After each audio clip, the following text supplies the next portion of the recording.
Bueno, Listo, profe. muy bien, listo. Pues bueno, muy buenas tardes para todos, para todas y para todes. Vamos a comenzar inmediatamente la conferencia del día de hoy. Eh, Primero les recomiendo que por favor mantengan sus cámaras y sus micrófonos apagados. Eh, Segundo, vamos a dejar las preguntas hasta el final. Entonces, si tiene alguna inquietud, escríbala por ahí, que al final entonces tenemos un espacio para que puedan hacer sus preguntas. Y, y bueno, para mí es un grandísimo, grandísimo placer darle la bienvenida a Bernal Rodríguez. Bernal y yo somos colegas de antaño. Bernal ha sido como uno de esos mentores que uno dice, wow, yo quiero ser como esa persona en ciertos aspectos, pues Bernal ha sido para mí.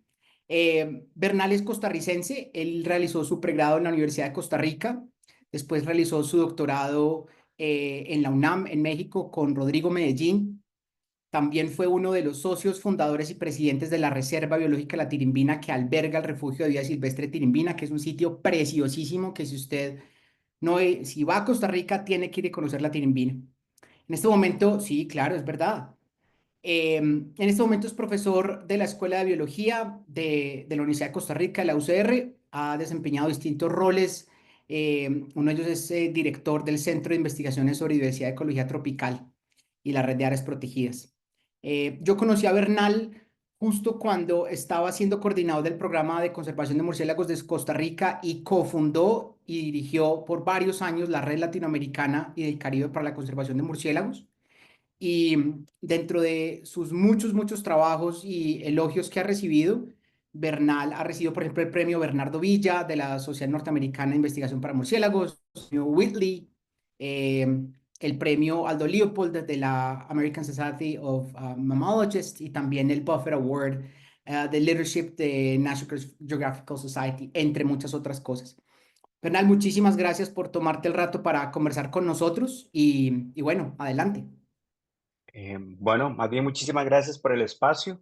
Eh, Feliz de estar aquí compartiendo con los vecinos y voy a empezar a compartir la presentación para que me digan si todo está funcionando.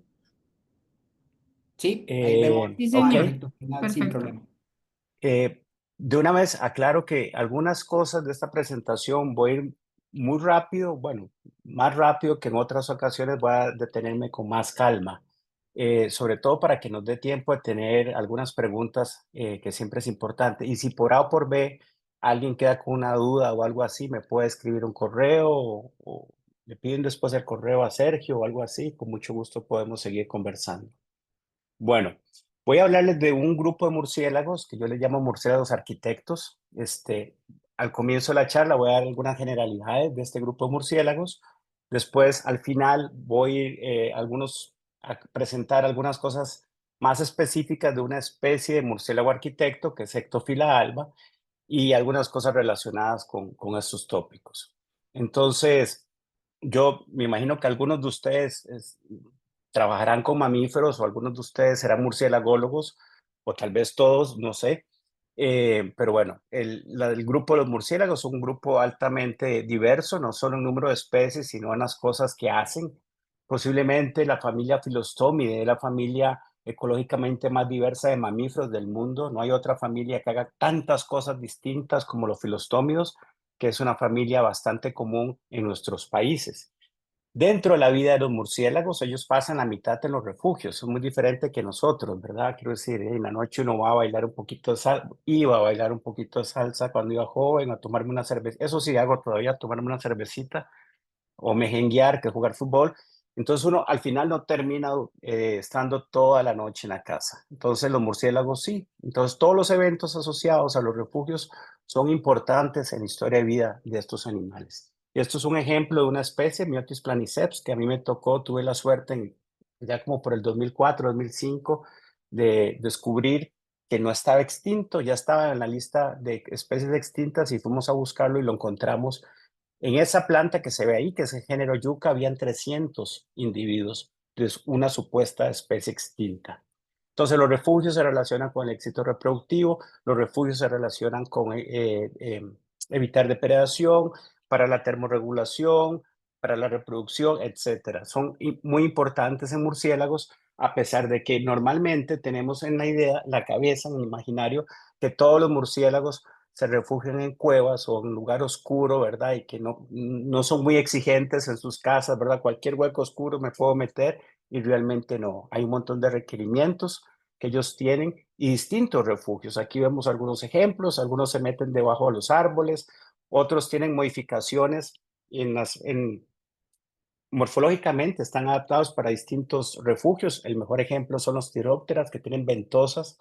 Ustedes en Colombia tendrán 3 o 4 especies de esto, que tienen ventosas en las muñecas y en los tobillos. Otros tienen la capacidad de modificar el ambiente, como esos que están ahí abajo, que se llaman los fostoma. Ahí los machos hacen huecos en los termiteros muertos para formar un refugio. Otros simplemente se cuelgan en las hojas. Entonces, la gran mayoría de los murciélagos usan sitios preexistentes para refugio, ¿verdad? Eso no quiere decir que sea cualquier sitio, pero son sitios preexistentes. Y algunos cuantos tienen la capacidad de modificar el ambiente y construir el refugio.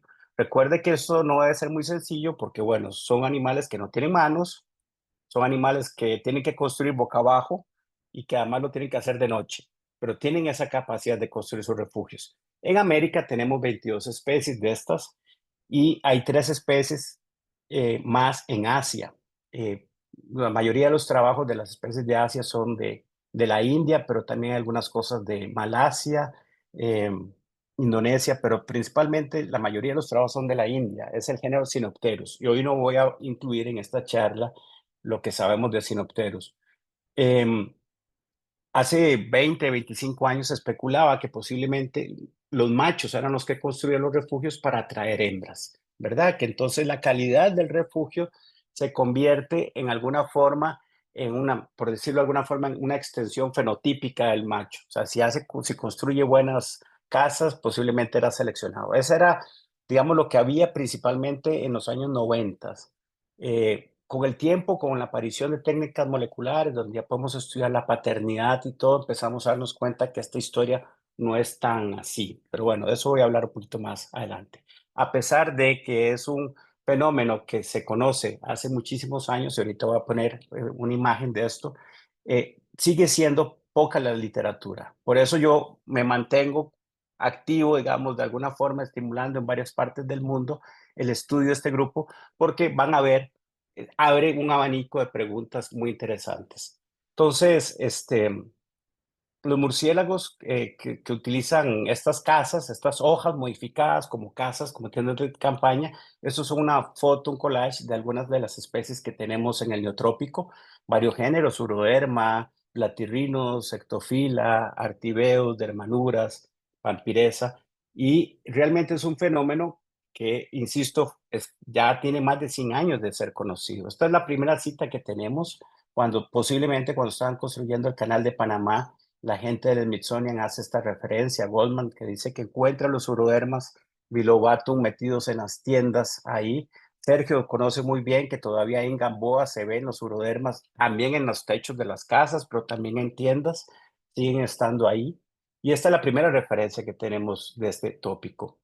Hoy sabemos que, bueno, esas 22 especies tienen varios géneros, Artibeus, jamaicenses y lituratus. Estos son 2 ejemplos de especies que pueden utilizar tiendas, pero también pueden utilizar troncos huecos o cuevas.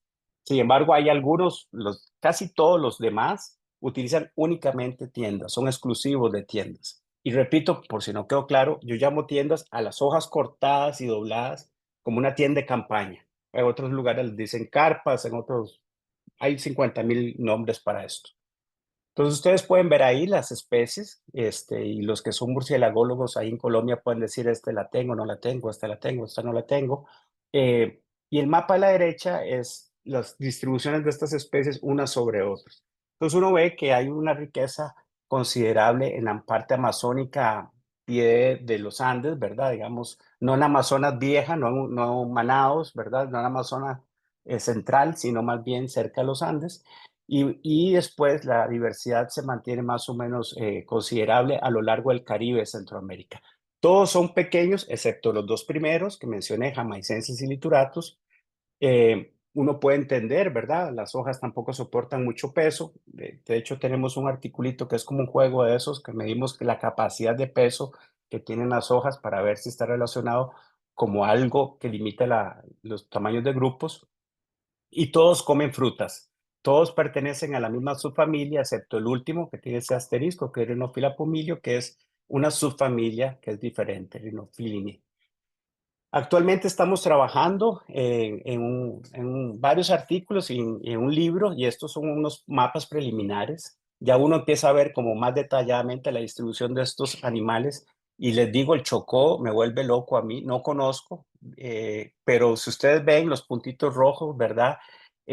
Colombia, sin lugar a duda, es un lugar, un punto caliente. Colombia, Costa Rica son puntos calientes y el Chocó en particular debe ser bastante especial. Recuerdo un artículo no de los últimos años que tienen ustedes del Chocó. Uno de los autores es Hugo, pero no recuerdo los nombres de los estudiantes. Pero es un sitio que debe ser bastante interesante. Las tiendas lucen así, son varios tipos de arquitecturas.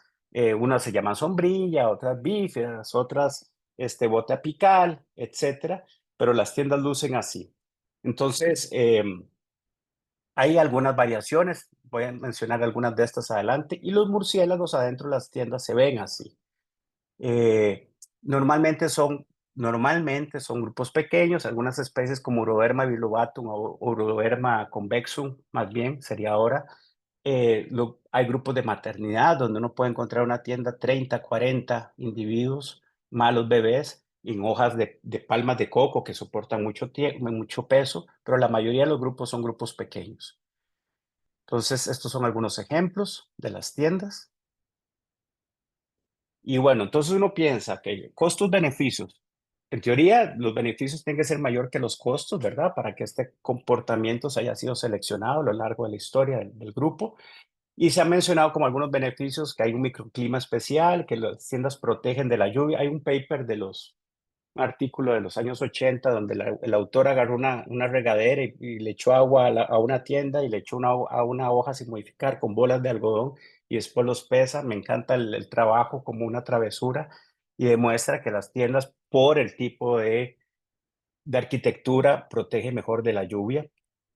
Se habla que también ayuda a evitar el parasitismo. Muchos estreblios, que es una familia de dípteros, que son ectoparásitos, bajan al sustrato, ponen los huevos, y si usted es un murciélago que cambia constantemente de hoja, corta sus ciclos, entonces la mayoría de los tienderos tienen poquísimos parásitos, ¿verdad?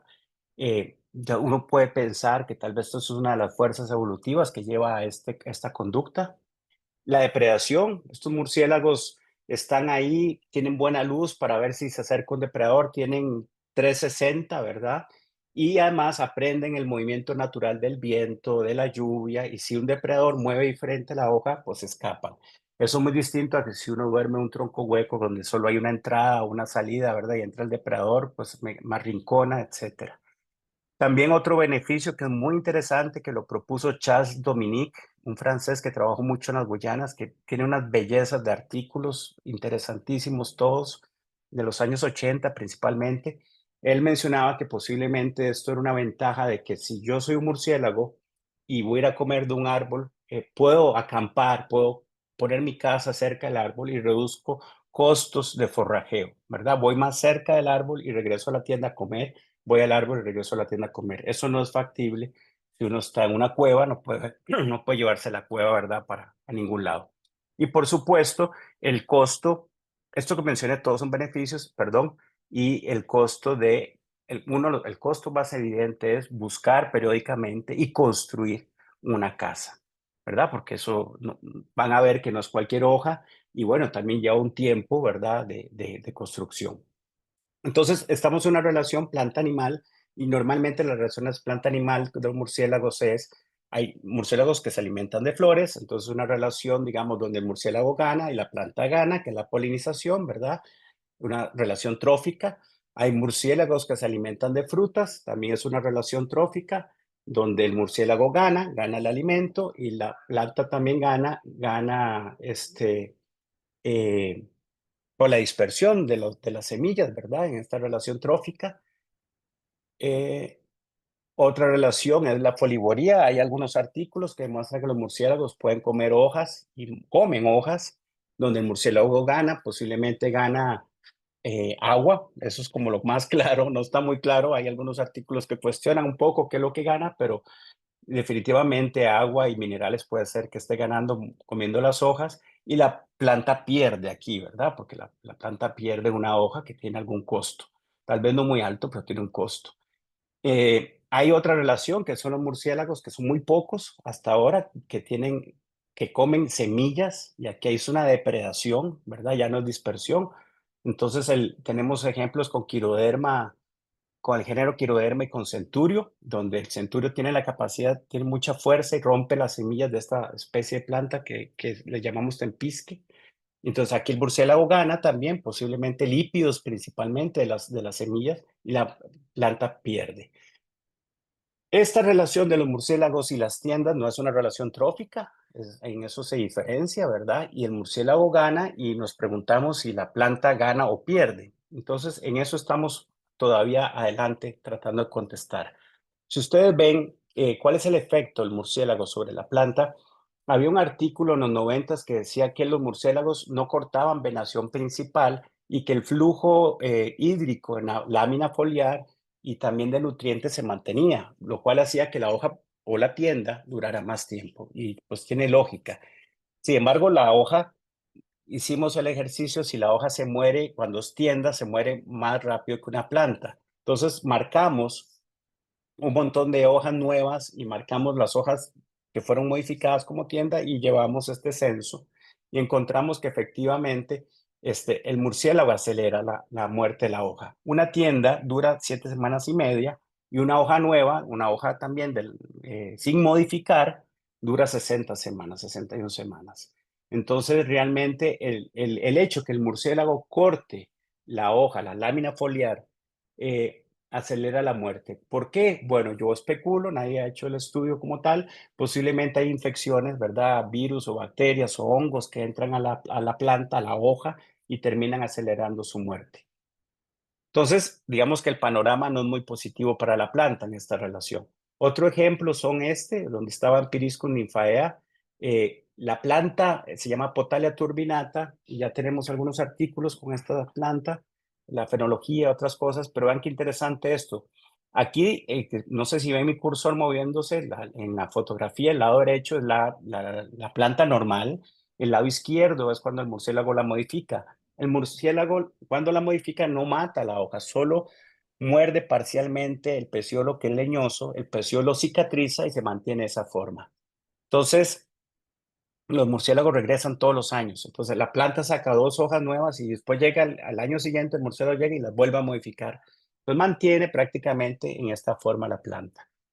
Las plantas que son modificadas producen menos flores y, por supuesto, menos frutos que una planta normal. Yo especulo que eso es por el ángulo donde ellas reciben la luz, ¿verdad? La energía del sol, está comprometido completamente, entonces posiblemente el éxito reproductivo se ha disminuido con esto. Entonces, en general, digamos que parcialmente uno diría que en esta relación trófica el murciélago gana la caza y posiblemente la planta pierde. Entonces, bueno, si soy un murciélago y estoy en el bosque tropical, en el Chocó o en la Amazonía peruana, etcétera, tengo muchas opciones de plantas para modificar. ¿Qué tan común es este comportamiento? Bueno, es bastante común. Aquí ustedes ven que en un censo que hicimos de refugios encontramos que las tiendas en Tirimbina, el lugar que mencionó Sergio, son más de 200 tiendas que encontramos y troncos huecos y termiteros y otras cosas es muchísimo menos. Entonces, hay regiones del neotrópico que son bastante comunes. Si uno trata de entender cuál es la red de estos murciélagos y estas plantas, esto es un ejemplo para las plantas que hay en Estación Biológica La Selva, que es una estación bastante conocida en el neotrópico, aquí en Costa Rica, en Sarapiquí, y el lado izquierdo tienen los murciélagos que modifican. Esto es simplemente presencia, ausencia, modificación, no hay ninguna medida de intensidad, digamos, y uno encuentra que Hay especies generalistas como Dermanura watsoni y las otras son más, digamos que sus relaciones, su link con las plantas es más específico. La mayoría de las plantas son singeberales, perdón, son singeberales y, y son comunes y bastante abundantes. Este es Dermanura watsoni, que es la especie más generalista, porque utiliza más especies de plantas en esta relación. Una de las tiendas más comunes es la tienda bífida, que es esta que se ve aquí, ¿verdad? Donde el murciélago corta de los dos lados de la misma forma. Nos preguntamos en algún momento cómo logra la simetría cortar de un lado más o menos parecido del otro. Aquí lo que ven es, medimos la distancia de la vena central hacia el corte del lado derecho, la distancia de la vena central hacia el corte del lado izquierdo, y la diferencia que hay son esos puntos. Entonces uno ve que al comienzo va más o menos simétrico realmente y después va perdiendo esa simetría, ¿verdad? Eso es como cuando uno pone en una casa un block torcidito y al final la pared le queda a la distancia, ¿verdad? Pero al comienzo no parece tan grave. Y nos preguntamos, porque al comienzo es un corte paralelo a la vena central y después el murciélago abre como una J. Y casualmente hace 5 minutos me llegó un video de esta construcción de un proyecto que les voy a hablar más adelante que tenemos a lo largo del neotrópico. Y bueno, entonces el murciélago abre hace esta curva. Nos preguntamos cómo mide ese punto. Ven, al comienzo muy paralelo, pero después empieza a abrir. Entonces esta curva, medimos, digamos, matemáticamente, medimos cuál es la pendiente de esta curva y tratamos de asociar si ese es el largo del ala, si ese es el largo del antebrazo, si utiliza la oreja o qué utiliza para poder medir esta pendiente. Y eso es basado en la literatura de arañas, básicamente, cómo hacen las arañas las telas, ¿verdad? Y lo que encontramos que esa pendiente matemática es el ancho de los caninos. Entonces el murciélago lo que hace es aumentar un mordisco. Corta aquí, baja y muerde a la par. Baja y muerde a la par. Entonces la curva va aumentando el tamaño de un mordisco, básicamente. Eh, este es un trabajo, lo menciono rapidísimo. Este trabajo fue hecho en la misma zona, con la misma planta y con el mismo murciélago, y encontramos variación de las tiendas. O sea, todas son la misma arquitectura, es una sombrilla, pero ven que pueden haber unas en forma de corazón, otras como un polígono, otras como más círculo, es la misma hoja, y el mismo especie de murciélago en la misma zona. Entonces nos preguntamos, primero, describir estas variaciones, ¿verdad? Y lo que encontramos es que este tipo de arquitecturas están agrupadas. Es decir, en aquel rincón todos son corazones, en aquella otra esquina todos son círculos, aquí todos son polígonos. Y nos hace sospechar, ¿verdad? Porque no lo podemos probar todavía, de que hay un componente también de aprendizaje. Aprendimos a hacer corazón, aprendimos a hacer círculos, aprendimos a hacer polígonos. Entonces, de hecho, ahora con el proyecto este que tengo en todo el neotrópico, tenemos parcelas en Quintana Roo, en México, y la otra semana voy para Yasuní, Ecuador, y tenemos parcelas en la Mata Atlántica y en Manaus. Estamos viendo cómo esta diversidad de arquitecturas, la especulación es que se va diluyendo en los extremos, ¿verdad? Que hay menos plasticidad. Bueno, este es otro trabajo que me volvió loco. Yo creo que para esta época fue cuando conocí a Sergio, ya su trabajo viejito, pero que sigo trabajando en esto, que es, normalmente se dice que los murciélagos no dispersan semillas grandes. Eso viene en la literatura, en los grandes los autores muy reconocidos en los años 80. Y lo que nosotros hicimos, yo había visto debajo de las tiendas cúmulos de semillas, entonces hicimos debajo de las tiendas 1 metro cuadrado y hicimos unos controles. Y la idea es que el murciélago va al árbol y trae la semilla grande y se mete debajo de la tienda y deja caer, bueno, el fruto y deja caer las semillas. Repito que la literatura decía que esto no lo hacían los murciélagos neotropicales, porque tenemos mucha literatura que comen píperes, cecropias, bismia y todas esas cositas chiquititas, pero no tenemos literatura de que coman semillas grandes. Y este fue uno de los primeros trabajos que demuestra esto. Debajo de las tiendas se encuentran estos cúmulos de semillas que pesan el 80% del murciélago. Y ahora sabemos que pueden moverlas. No puse esos datos en los trabajos que tenemos del bosque seco hasta 200 metros de distancia. Eso es como si sirvieran ustedes un plato de 6 kilos y se van a caminar no sé cuántos kilómetros a comérselo. Entonces, debajo de las tiendas hay más de 44 especies de plantas, debajo de los controles 34. La abundancia es mucho mayor debajo de las tiendas, ¿verdad? 811, siendo menor el número de tiendas que de controles. Todos los murciélagos están realmente dispersando semillas grandes y eso se llama estomatocoria, que es un término, por lo menos yo no lo tenía muy metido en mi cabeza. Estomatocoria porque hace referencia a que es la dispersión de la semilla en la boca sin tragársela. Y esto es lámina que tenemos aquí es un trabajo que está haciendo Débora, que estamos trabajando en este artículo, que es un review sobre este tema en el neotrópico. Y vean que hay algunos trabajos, pero realmente pocos trabajos acerca de estomatocoria y los murciélagos en general. Eh, repito, porque en algún momento se mencionó que no eran los murciélagos importantes para esto. Actualmente, con este tema de estomatocoria, tenemos varias cosas haciendo. Ya está aceptado este primer artículo. Ese no es el título, pero bueno, lo que hace es, la tesis de Mapache es, él trabajó un gradiente altitudinal en el Braulio Carrillo y él encuentra que la relación entre el murciélago y la tienda es una en tierras bajas, es otra en tierras medias, es otra en tierras altas y la especie principal que dispersa de semillas grandes y estomatocoria también cambia. Abajo puede ser calophyllum, después espondias, etcétera. Mike hizo de tesis también, Mike está enviando el artículo ya, el efecto borde. Entonces Mike demuestra, hace parcelas y demuestra que a 2000 metros adentro en el bosque, del borde de la selva a 2000 metros, en 2000 metros hay más plantas para ser modificadas. Y a 800 metros hay menos plantas y a 50 metros casi no hay plantas para ser modificadas. Y a pesar de que hay más plantas adentro, el murciélago modifica principalmente en el medio. Entonces, además, al haber más tiendas ahí, también hay más lluvia de semillas ahí. Entonces, posiblemente lo que está sucediendo es que los murciélagos entran al bosque, traen las semillas al borde del bosque, pero no hasta el puro borde del bosque. Es muy interesante para entender, digamos, cómo van ampliando la frontera del bosque, porque son árboles lo que están trayendo hacia afuera. Debbie está trabajando con dispersión secundaria, pone cámaras trampa debajo de las tiendas, y ahorita les enseño. Y Analu está trabajando con microbioma, y por eso decía que también habría que ver el impacto si siempre es negativo para la planta. Debbie, aquí ven en la fotografía, esa es Analu. Analu pone tierra estéril debajo de las tiendas y pone un control y toma muestras el día 0, el día 7, el día 14 y está secuenciando y estamos haciendo ya la bioinformática para ver cómo modifica la presencia del murciélago, el microbioma debajo de las tiendas. A ver si esto acelera la germinación o realmente ver cuál es el resultado de la presencia del murciélago en ese, ¿verdad? En ese universo que está ahí abajo en la tierra. Y Debbie, que mencioné, que está trabajando con dispersión secundaria, todas esas semillas caen ahí y tienen cualquier cantidad de videos. Ahí ustedes pueden ver, creo que es un heteromis. El heteromis está debajo de la tienda y encuentra una semilla de espondias. Y bueno, heteromis tienen abazones y ahí se lo meten el abazón y se lo llevan. Toda la historia de la semilla no acaba con el murciélago ni acaba en la tienda. Sigue ahí, ¿verdad? Y con esto el microbioma también.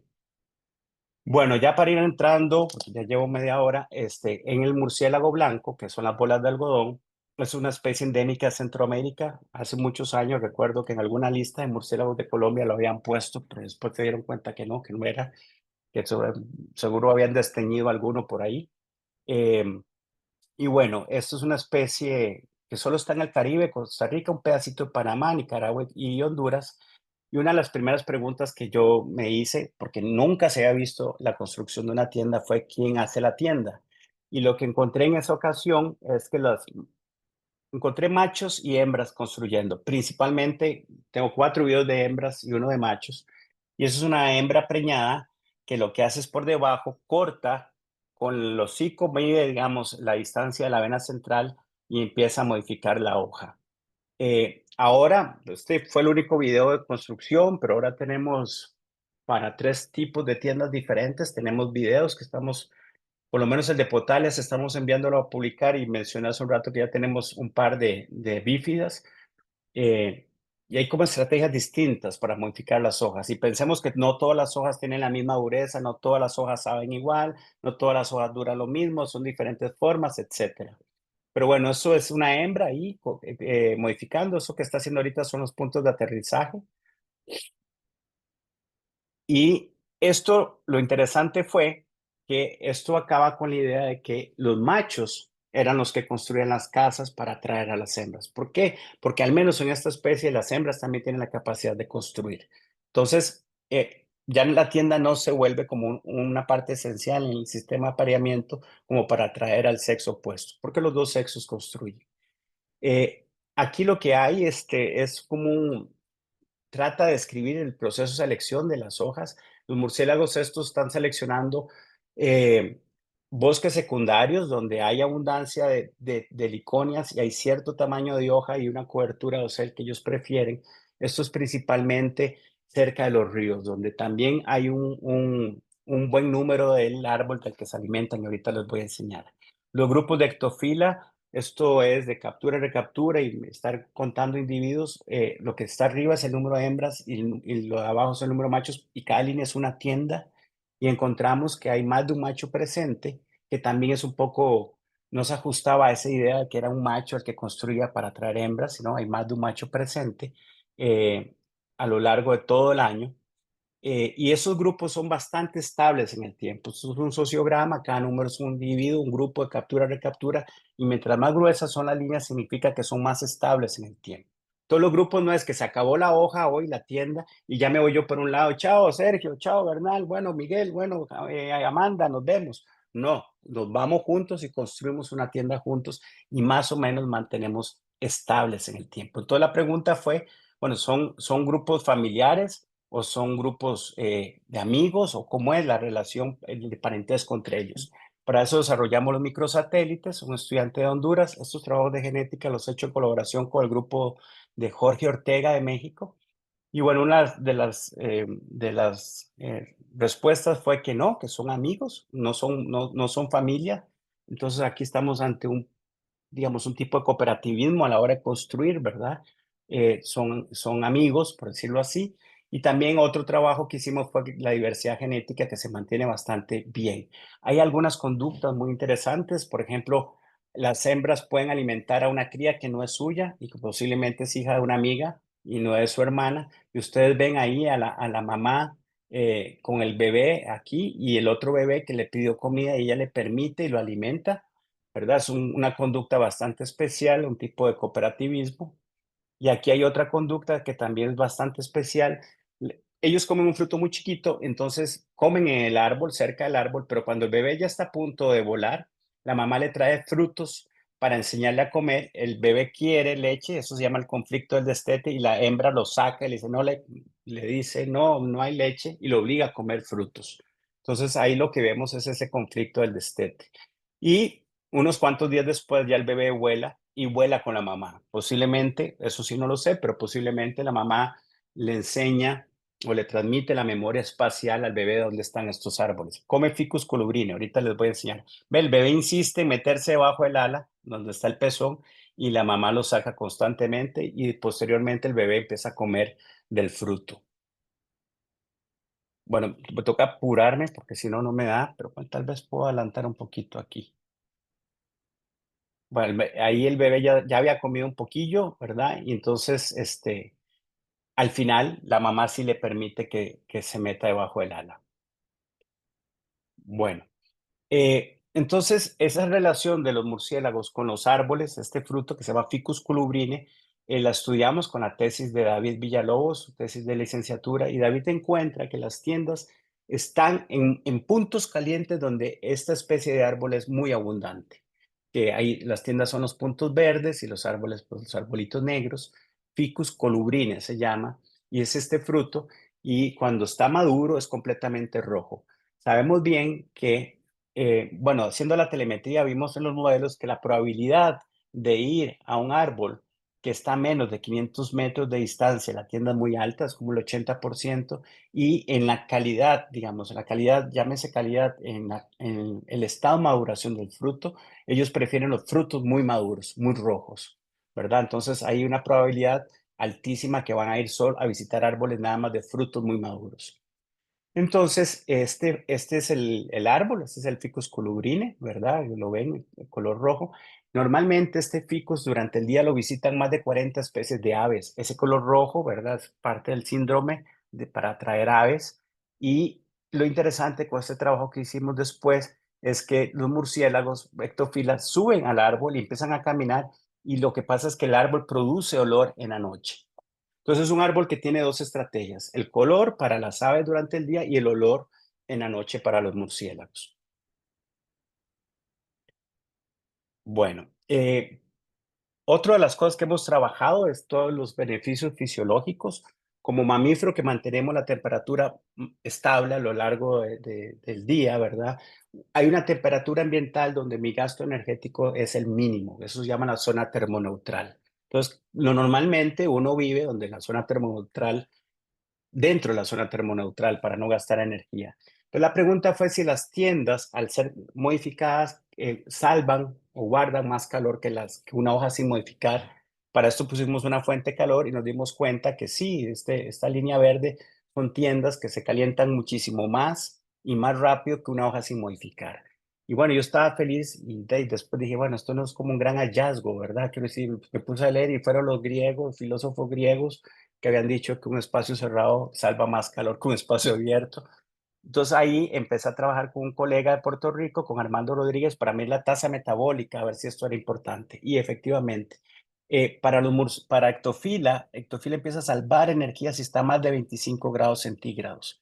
Entonces, todas las noches en Sarapiquí, en Costa Rica, en menos de esa temperatura. Entonces, estar en un lugar caliente, donde el calor que liberan mis compañeros del grupo se mantiene, es beneficioso. Y para Euroderma más todavía. Euroderma a veces percha en áreas abiertas, expuestos al sol, y es que su zona termoneutral empieza a más de 30 grados centígrados. Actualmente estamos trabajando con Jorge Ayala. Medimos la tasa metabólica de todos los tienderos de Costa Rica y la tasa metabólica es muchísimo más alta que los murciélagos. Y esto ya corregido filogenéticamente y por masa corporal, la tasa metabólica es más alta. Es decir, uno esperaría que estén en refugios más calientes que los otros. Eso es lo que los de arriba son los tienderos y los de abajo no utilizan tiendas. Entonces ustedes pueden ver, esto está a más de 40 grados centígrados y los que no utilizan tiendas anda por 33 grados centígrados. Entonces la parte fisiológica es interesante. Ya casi termino. El tema de la coloración es un tema bastante interesante porque en los años 70 hay algunos artículos que dijo los murciélagos no ven colores. ¿Y qué es lo que sucedió? Que nadie más se interesó por esto. Entonces, es un problema, ¿verdad? Porque yo estaba en el doctorado y empecé a leer un poquito sobre aves, no crean, también leo de aves. Estaban los bobos de patas azules, me parecía interesantísimo que los machos con más azul tenían más éxito reproductivo que las hembras. Y, y empecé a decir, bueno, y el color amarillo de los murciélagos.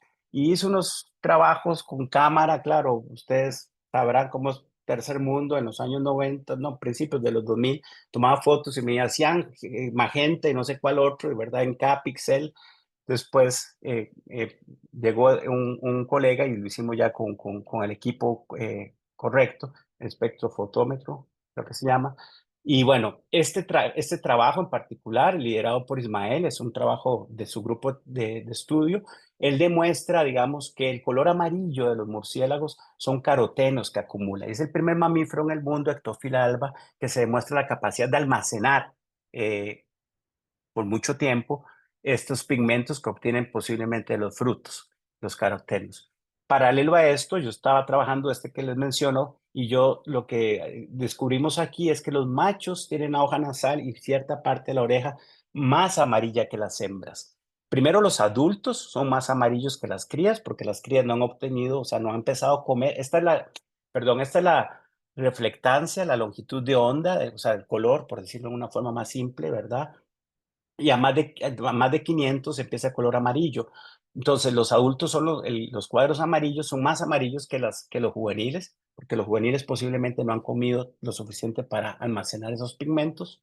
Y los machos son más amarillos que las hembras. Y ahora estamos trabajando a ver si realmente esto es una señal utilizada para el sistema de apareamiento, a ver si las hembras están escogiendo a los machos por la coloración y por supuesto si la coloración tiene una relación con el sistema inmune o con algún beneficio que le puede dar a que la hembra seleccione a este macho. Y además, las hojas que utilizan los ectofilas, por la parte de abajo, la hoja, estoy hablando de la planta, es más amarilla que por arriba.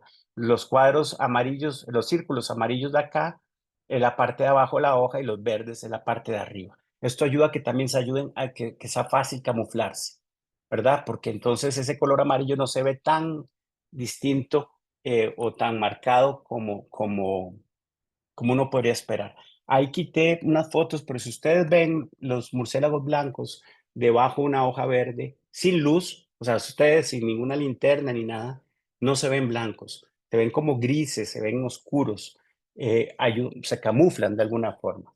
Uno los ve blancos si usted utiliza un flash o algo así. Entonces, también era un poco tratar de entender ese color amarillo, cómo se camufla debajo.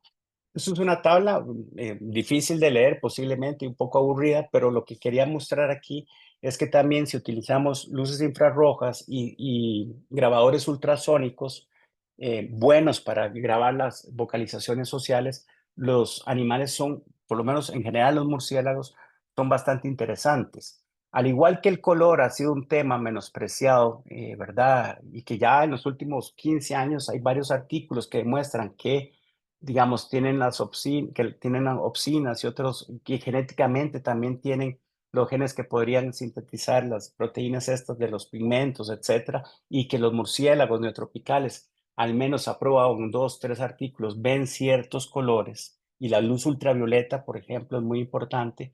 Este, al igual de que esa línea de investigación con la coloración de los murciélagos ha sido relegada, digamos, también la parte social no ha sido muy desarrollada. Por suerte, en los últimos años hay más grupos de trabajo haciendo esto, pero si ustedes colocan un grabador ultrasónico, ustedes ven la cantidad aquí en esta tabla, la cantidad de conductas y vocalizaciones que tienen los murciélagos. Eh, uno de los Esto lo vi yo en los primeros años de los 2000, cuando puse las cámaras infrarrojas, yo veía al bebé que estaba ahí y el bebé empezaba a moverse como loco y segundos después llegaba la mamá. Entonces, evidentemente había algo acústico, ¿verdad? Porque no era posible que la viera algo acústico que estaba sucediendo ahí y ahí empezamos a grabar en ese momento. Em, Esto es, digamos, creo que estoy a tiempo, sí, 43 minutos para dejar un espacio para Mucho, preguntas. mucho tiempo. Yo había, bueno, hace mucho tiempo, quería también compartirles un par de cositas más, lo de Centurio Cenex, porque está relacionado con vocalizaciones, no es con tiendas, pero no sé Sí, creo que ¿verdad? sí, sí, Dale, o sea, dos minutos, dale, dos adelante, minutos. tranquilo. Nada más para seguir con esto, al final lo que me interesa es estimular a los estudiantes a que trabajen un poco más con comportamiento, con conducta animal, ¿verdad? Y que se consigan su camarita infrarroja y sus grabadores, que le pidan al profesor Sergio que les compre 3 de cada uno, y empiecen a estudiar en los refugios. Y una de las cosas de los trabajos más o menos recientes espérate para ver aquí, que trabajamos con esto, con cámaras y con acústica, fue un trabajo con Centurio Cenex. En Colombia hay Centurio Cenex, creo que es el límite, ¿verdad? Me parece. Sí, es muy Centurio raro, pero Cenex, sí. Ujú. Centurio Cenex, resulta que hacen lek. Los machos se perchan en un área pequeña y en esta ocasión eran más de 30 machos perchados de 6 de la tarde a 12 de la noche. El Cenex cumple el requisito de los leks donde hay dimorfismo sexual. Los machos, las hembras y los machos, los dos tienen la cara bastante arrugada, pero además los machos tienen una máscara que pueden subir. Entonces, aquí lo que están viendo es un macho con la máscara puesta, haciendo un despliegue y está produciendo Bernal, ultrasonido. Sí. disculpa, te interrumpo. No estamos viendo eso en la pantalla en este momento. Creo que tienes que cambiar qué imagen estás compartiendo. Eh, ok, perdón. Voy a Tranquilo. ver.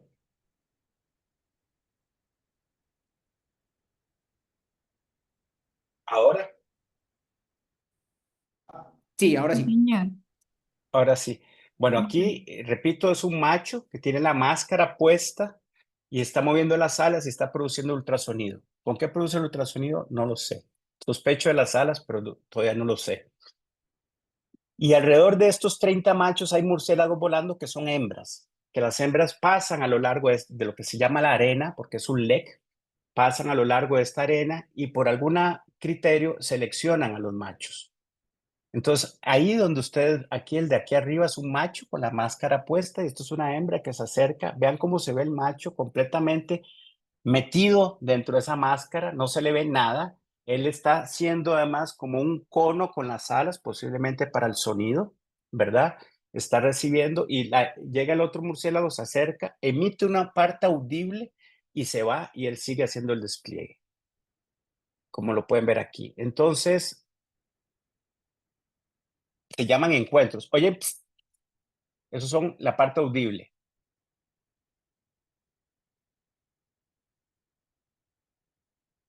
Eso fue un encuentro.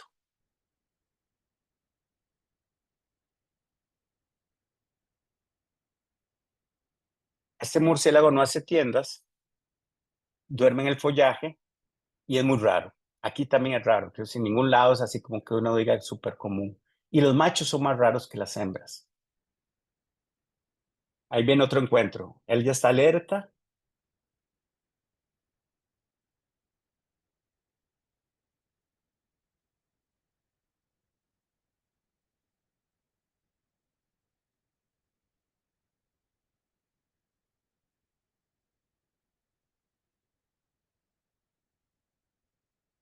Voy a adelantarlo. Y cuando él está haciendo todo esto, lo primero que está haciendo es producir el ultrasonido.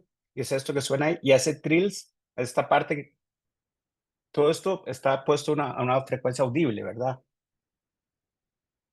Y ya cuando viene el otro murciélago, empieza a mover las alas. Y al final es esa parte audible.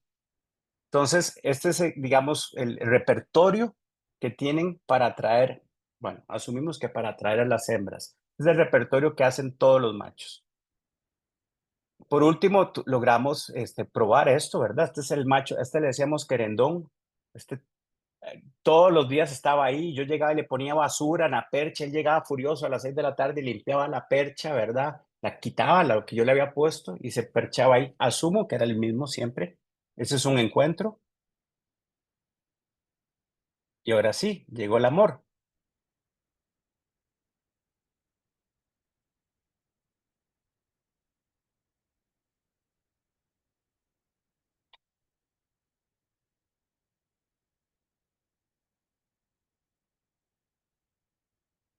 Comparto esto porque es de las pocas especies de mamíferos y muchísimo, o sea, todavía menos murciélagos que tienen el sistema de apareamiento LEC, que es este, ¿verdad? Que es bastante raro.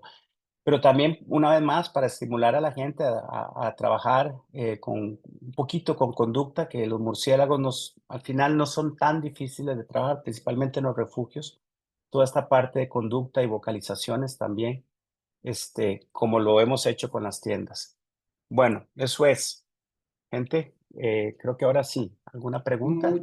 Muchísimas gracias, Bernal. Muy increíble como este gran paneo de estudios. Y antes de que Paola haga una pregunta, yo tengo una pregunta con respecto a, es decir, a los beneficios o posibles beneficios que pueda recibir una planta que tiene una percha de murciélagos. Ok, hay un cambio del microbioma.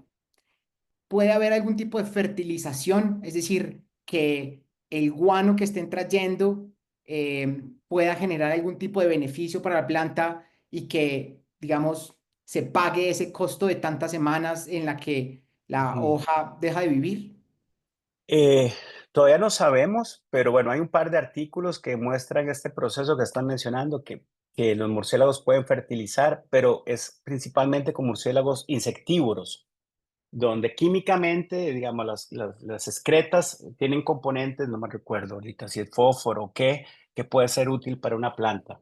En este caso, que son murciélagos frugívoros, como que la especulación es como que no va en esa dirección. Por eso nos metimos al tema del microbioma. Obvio, yo no soy un experto en microbioma, tengo a Luis Víquez que ha trabajado con microbioma y en eso también está participando Andrés Moreira y Félix Dressler del Charité, Alemania, que son los que hacen, ¿verdad?, el análisis. Pero la idea mía fue que, ok, está bien, posiblemente químicamente no es tan evidente ese beneficio, pero me interesa saber qué pasa debajo de la planta. Y puede haber grupos de familias de bacterias que puedan favorecer la germinación de las semillas, tanto de la planta hospedera, por decirlo así, la planta que es tienda, como de las semillas que los murciélagos traen. Entonces, es algo, no sabemos qué va a dar, ya está a punto de salir las librerías para trabajar analizando los resultados.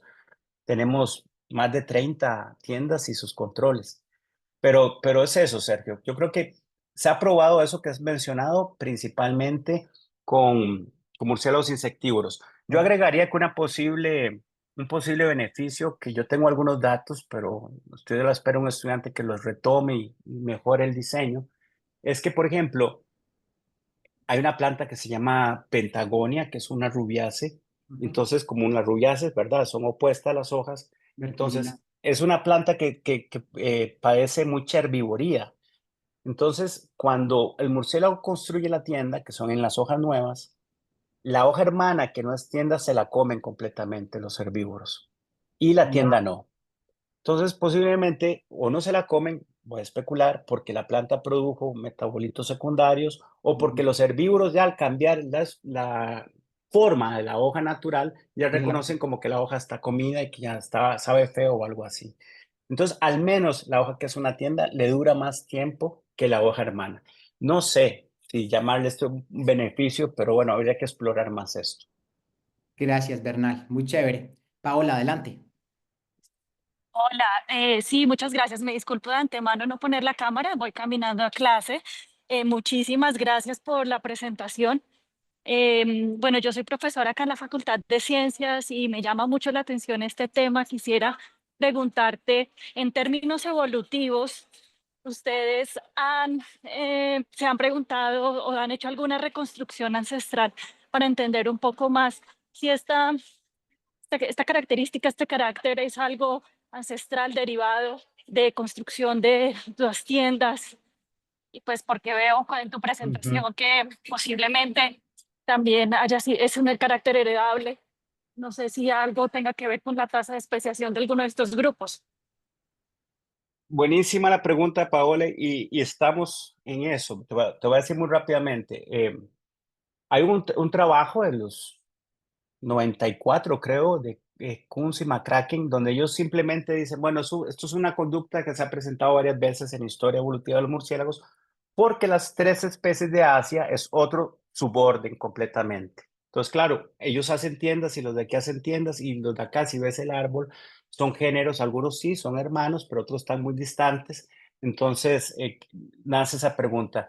Yo hace un par de meses empecé a trabajar con un colega que trabaja con este tema, ¿verdad? De las filogenias y pedimos unos árboles a Liliana Dávalos que tienen las distancias, no es mi tema, ¿verdad? Pero yo como que he estado coordinando esto para contestar la pregunta simple de cuáles son las tiendas más, perdóneme si utilizo la palabra equivocada, pero más primitivas. ¿Dónde empieza la historia, verdad? Y cómo empieza en la filogenia a cambiar las arquitecturas y a volverse más complejo o no.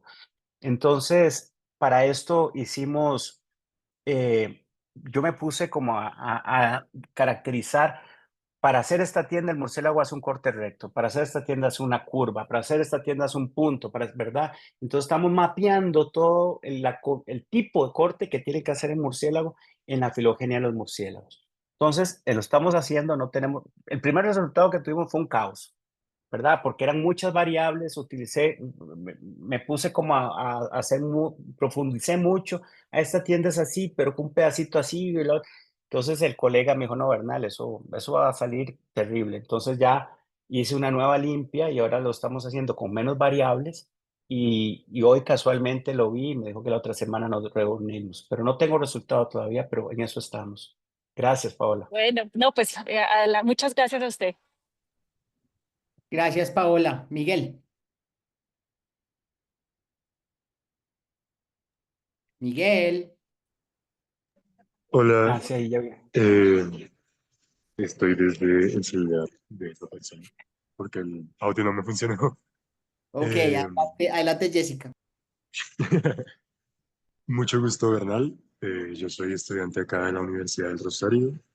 Soy de último semestre y estoy haciendo mi tesis con murciélagos también. Bueno, digamos que mi pregunta va relacionada a, digamos, si tenemos varios tipos de tiendas, y asimismo una estratificación de esas plantas. ¿Hay algún tipo de sesgo o preferencia que los murciélagos tengan de acuerdo a la conservación de la temperatura que esas plantas pueden proveer? Me explico, si hay especies que tienen mejor aptitud para conservar esa temperatura o cierta arquitectura que preserve mejor esa temperatura y en ese sentido sea más beneficiosa. Hola Miguel, nadie lo ha hecho, pero definitivamente deben haber, o sea, yo especulo, bueno, yo medí la temperatura en tres tipos de tiendas, bote, bífida y apical, y no es la misma. La capacidad de salvar calor no es el mismo. Pero digamos, entiendo tu observación. Sería muy bonito tomar distintos tipos de arquitecturas en diferentes plantas y medir esa capacidad de salvar calor. Y claro, esto se vuelve interesante una vez más si uno lo relaciona con la tasa metabólica y el tamaño de grupo, ¿verdad? Porque no es lo mismo si somos 2 individuos, si somos 40, como en Uroderma. Nos ha hecho.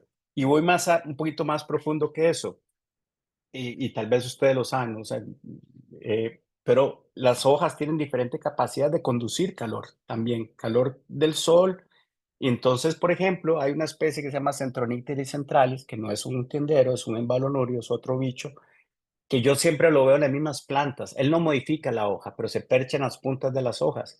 Y estoy casi seguro que esa planta debe tener una capacidad de conducir calor diferente a otras, porque esa es la única razón que yo encuentro, o que a mí se me ocurre, es que tal vez ahí tiene una temperatura mejor que dentro de todo el mar de plantas que tiene alrededor y todos los centroníteres centrales que he visto en mis, no sé, en los últimos 25 años están en la misma planta.